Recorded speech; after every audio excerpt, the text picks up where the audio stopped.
Nu ko, komandējums cauri, brauc apakaļ uz Barcelonu pie ģimenes. Gandrīz 4 dienas biju viens pats šeit, Frankfurtē. Un jāsaka tā, vienam būt ir ļoti viegli.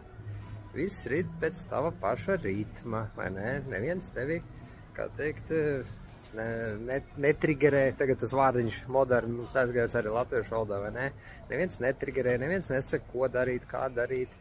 Neviens neizraisīs tevi nekādu, kā teikt, dusmas un tam līdzīgi, vai ne?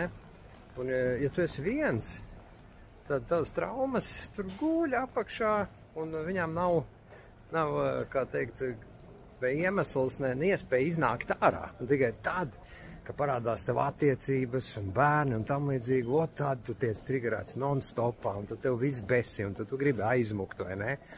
Bet tagad, kad es esmu diezgan jau dziedināts šajā dzīves, kā teikt, stadijā, kurā es esmu, tad man gribas apakaļ pie ģimenes. Man, kā teikt, vienam būt neliekas nekas baigi cool un tam līdzīgi, ja?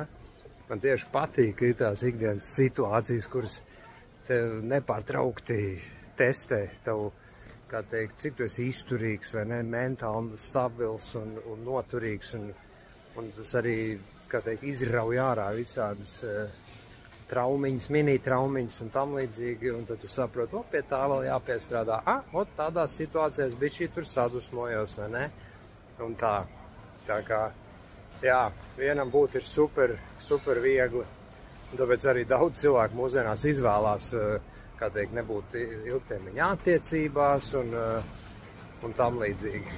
Bija dzīves posms man pašam, ka es arī tur sekoju vienai kustībai, online, vai ne, vīrieši, kas arī atsakās no sievietēm kā tādām, un viņi tagad būs viena, vai ne? Nu, principā gameri, vai ne? Ir super easy tupēt virtuālā realitātē, pagrabā, kā saka, vai ne, angliski tas teiciens, mom's basement, un iztēloties, ka visi bumbās. Bet tikai īstā dzīve jau pārbaudīs, no kā tu tiešām esi taisīts, un izraus ārā visus tos sūdzus, kas tev apakšā tur varbūt ir.